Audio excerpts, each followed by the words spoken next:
Buenas, mi nombre es Daniela Marcela Palomino Bustillo. En esta ocasión estaremos hablando sobre el contrato de concesión, específicamente sobre el contrato de concesión portuaria.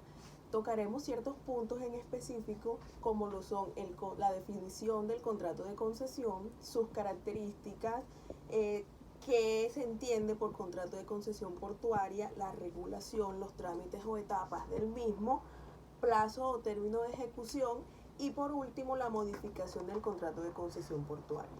La contratación administrativa está revestida del principio de transparencia, el cual implica la escogencia del contratista por parte de funcionarios del Estado. Tiene que hacerse dependiendo o teniendo en cuenta la prevalencia del interés general, escogiendo sí la propuesta más beneficiosa y evitando entonces la corrupción. Bien lo ha dicho la Corte Constitucional en la sentencia C-932 del 2007, que el contrato público es uno de aquellos instrumentos con los que el Estado se vale o prevé para poder cumplir con todas sus finalidades. Esto se debe hacer teniendo en cuenta todos los deberes públicos y prestaciones o de servicios que mantengan a su cargo, siempre y cuando se tenga como a esas terceras personas intervinientes, que son aquellas que la misma administración reviste de funciones para que cumpla con las ya establecidas o las tareas acordadas. Por su parte, la Ley 80 de 1993, en su artículo 32, señala qué son los contratos estatales y específicamente en su numeral cuarto define a modo enunciativo qué son los contratos de concesión, los cuales me permitiré leer. Dice: el contrato de concesión está expresado que son aquellos que celebran las entidades estatales con el objeto de otorgar a una persona llamada concesionario la prestación, operación, explotación, organización o gestión total o parcial de un servicio público o la construcción, explotación o conservación total o parcial de una obra o bien destinados al servicio o uso público, así como todas aquellas actividades necesarias para la adecuada prestación o funcionamiento de la obra o servicio por cuenta y riesgo del concesionario y bajo la vigilancia y control de la entidad concedente, a cambio obviamente de una remuneración que puede consistir en derechos, tarifas, tasas, valorización o en la participación que se le otorgue a la explotación del bien o a la suma periódica, única o porcentual, y en general a cualquier otra modalidad de contraprestación que las partes hayan establecido dentro del contrato o que estas mismas acuerden. En otras palabras, pues se puede decir que la concesión no es más que un contrato por medio del cual una entidad estatal obligada a la prestación de un servicio público confía la prestación del mismo a manera de delegación a una persona que generalmente es un particular denominada concesionario, quien actúa a nombre propio y bajo su propio riesgo en la operación. Esto también lo que busca es que la explotación, prestación, organización o gestión de un servicio público o de alguna obra que se haya estipulado dentro del mismo, bien sea esto de manera parcial o total. El contrato de concesión se caracteriza por tener las siguientes particularidades. Primero, implica una convención entre un ente estatal o llamado concedente y otra persona o un tercero que es el concesionario. Segundo, puede acudirse a ella también para la explotación de bienes del Estado o para el desarrollo de actividades necesarias referentes a la prestación de un servicio.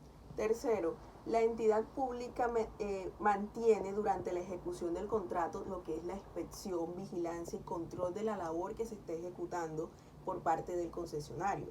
Cuarto, el concesionario tiene la obligación de asumir, así sea de manera parcial, todos los riesgos del éxito o fracaso por su gestión, y todo esto obra por cuenta suya, por cuenta propia.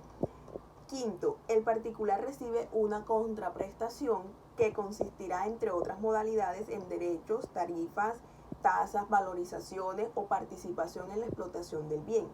Sexto, el concesionario asume la condición de colaborador de la administración en el cumplimiento de los fines estatales para la continua y eficiente prestación de los servicios por lo cual se celebró el contrato de concesión. Séptimo, deben pactarse unas cláusulas excepcionales del derecho común, como lo son las cláusulas de terminación, de interpretación, de modificaciones unilaterales de sometimiento a las leyes nacionales y sobre todo la de caducidad. Noveno, y no menos importante, se trata de que además de las cláusulas mencionadas anteriormente, se debe incluir de manera obligatoria lo que es la cláusula de revisión, la cual se encuentra regulada por en el artículo 14 del numeral segundo de la Ley 80, que consiste más que todo en que la finalización del contrato se puede dar sin ninguna compensación alguna, quedando en propiedad del ente estatal cuando, y hay que de pronto ser muy enfáticos en esto, que solamente se puede dar cuando se ve afectada de manera grave la prestación del servicio o a la comunidad misma por la paralización de las obras. A continuación observaremos un video donde se dará una breve explicación o resumen de todo lo expuesto anteriormente sobre el contrato de concesión, que incluye su definición, características y demás puntos claves que se tocaron en la narración anterior. El siguiente tipo de contrato es un contrato de concesión. Un contrato de concesión es aquel contrato entre dos personas con el objeto de otorgar a una persona llamada concesionario la prestación, operación, explotación, organización y o gestión total o parcial de un producto, marca o servicio, o la construcción, explotación o conservación de una obra o bien destinados al servicio de uso público, como es el caso de las concesiones que se hace del Estado para la construcción y administración de una autopista, puerto, aeropuerto, etc., así como aquellas actividades necesarias para la adecuada prestación o funcionamiento de la obra o servicio por cuenta y riesgo del concesionario, bajo la vigilancia y control de la entidad controlante, a cambio de una remuneración que puede consistir en derechos, tarifas, tasas, valoración o en la participación que se le otorgue en la explotación del bien o en una suma periódica, única, porcentual y en general, en cualquier otra modalidad de contraprestación que las partes acuerden. El contrato de concesión se puede formalizar mediante un documento privado o un documento público, o por simple acuerdo entre las partes, pero con las connotaciones que éste puede tener y las obligaciones de derechos del que éste pueden derivar, es recomendable que éste se haga siempre por escrito, puesto que será mejor esta prueba para demostrar los derechos originarios del contrato.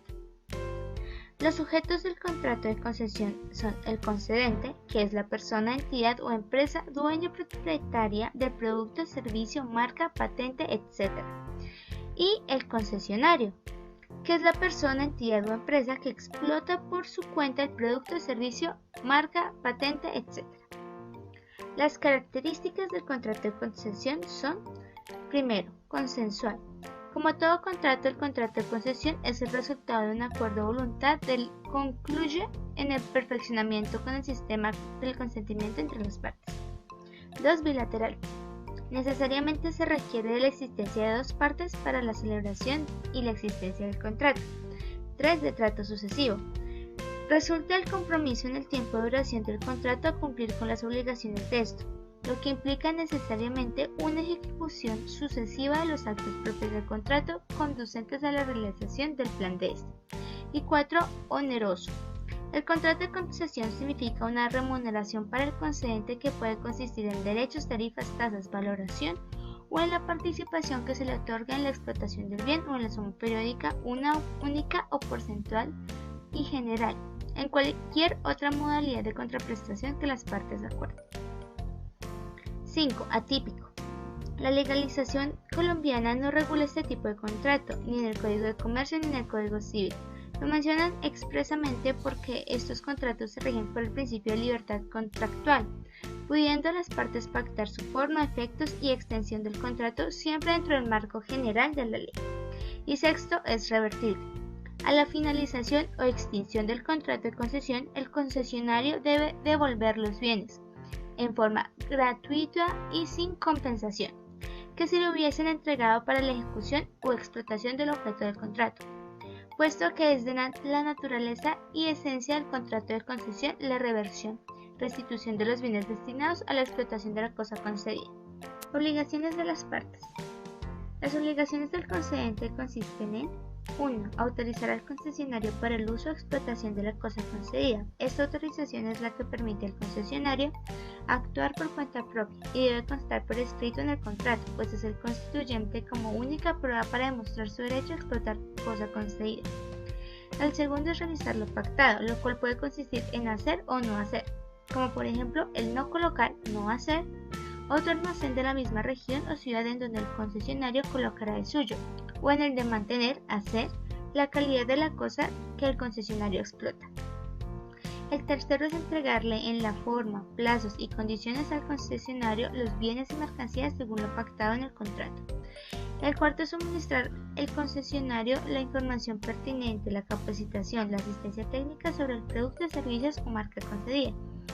El quinto son las demás obligaciones que haya pactado, como por ejemplo la exclusividad a favor del concesionario, lo que significa que no entregará en concesión el mismo producto, marca o servicio a otra persona dentro de una determinada área geográfica, ni lo instalará él mismo. Este es un repaso básico de las reglas o instancias que se manejan en el contrato de concesión.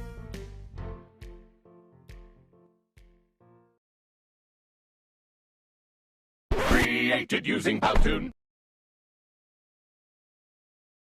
Colombiana contempla diversos tipos de concesión, dentro de los cuales tenemos la concesión portuaria.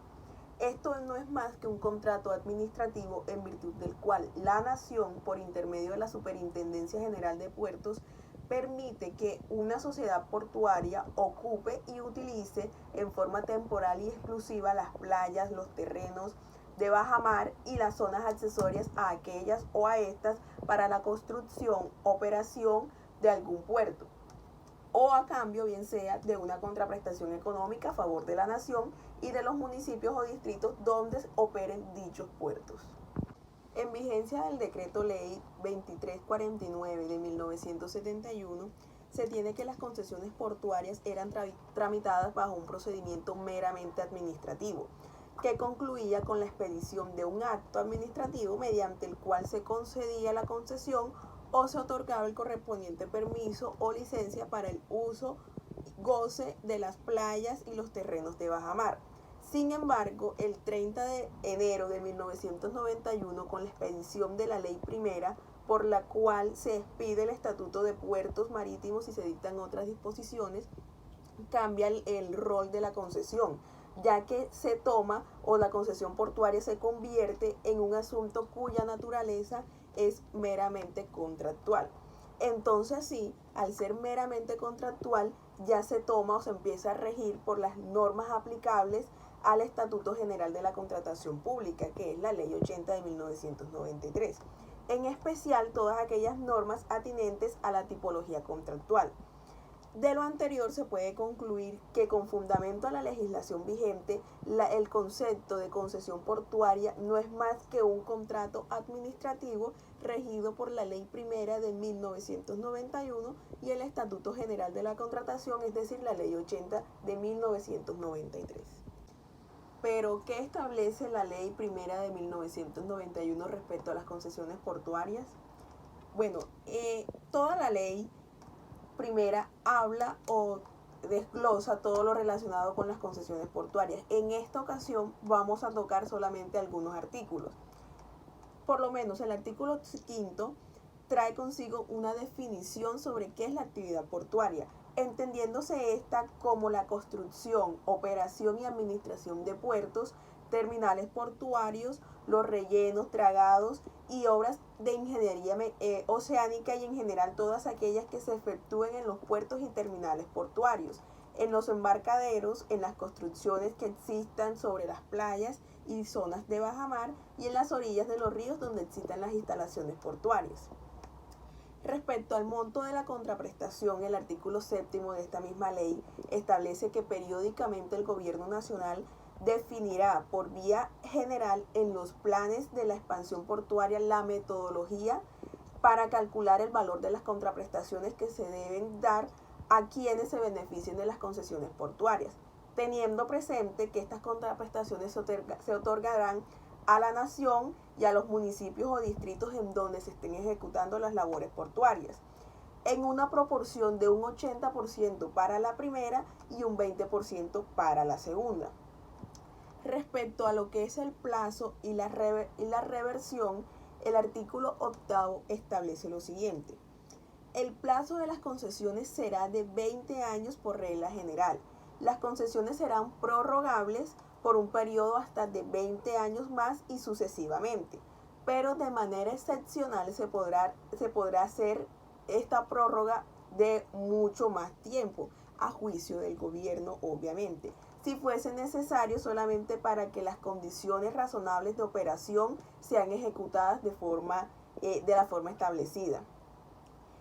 Este punto o este artículo ha generado ciertas controversias a tal punto que la Corte Constitucional se ha manifestado al respecto, determinando de que estos plazos del contrato de concesión se realizan en función de variabilidad, es decir, que se van relacionando con la ejecución de las obras mismas de infraestructura y la remuneración del concesionario para la realización de las mismas.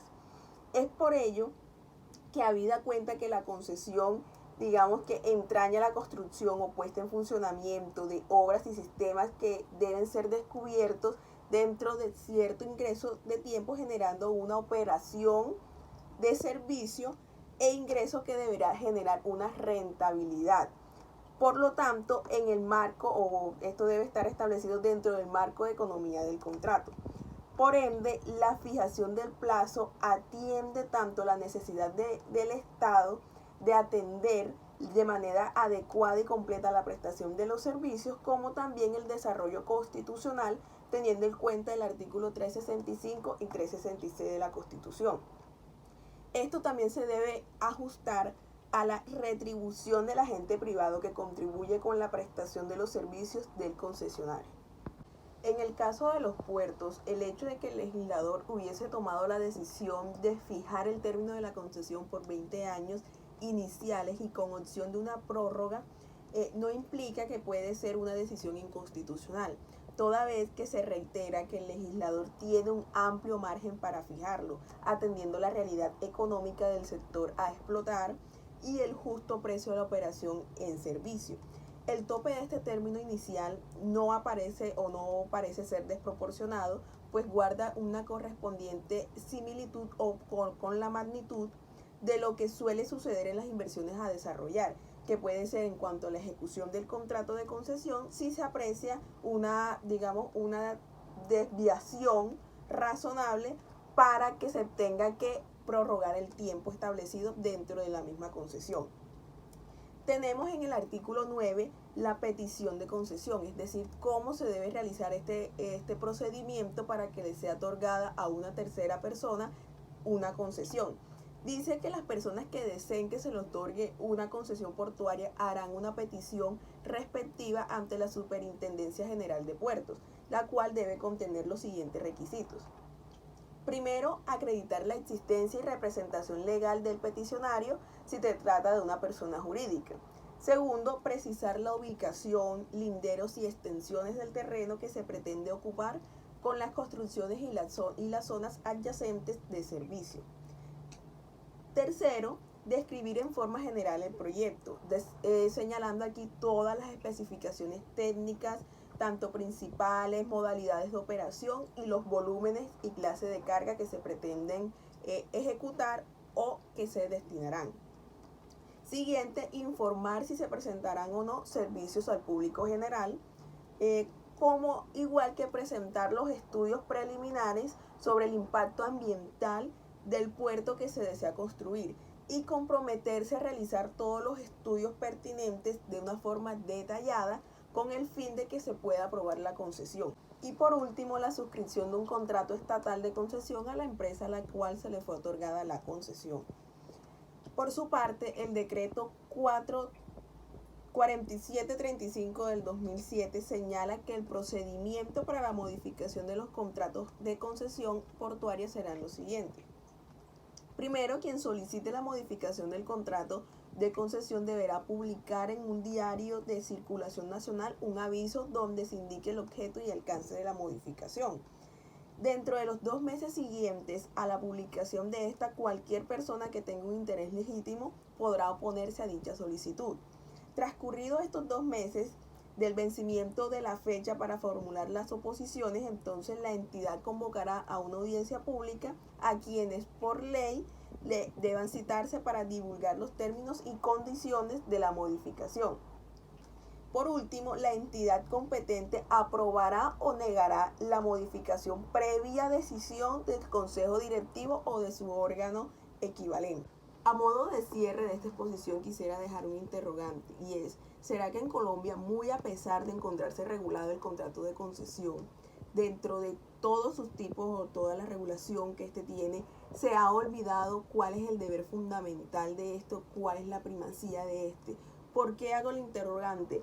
Porque de cierta manera se ha ido olvidando de que los contratos de concesión tienen un fin de interés general y se está actuando solamente buscando el interés particular, ya que casi todos estos terceros intervinientes en cuanto a las concesiones son las mismas personas o el mismo núcleo. Entonces se está olvidando cuál es el deber fundamental del Estado respecto a las concesiones.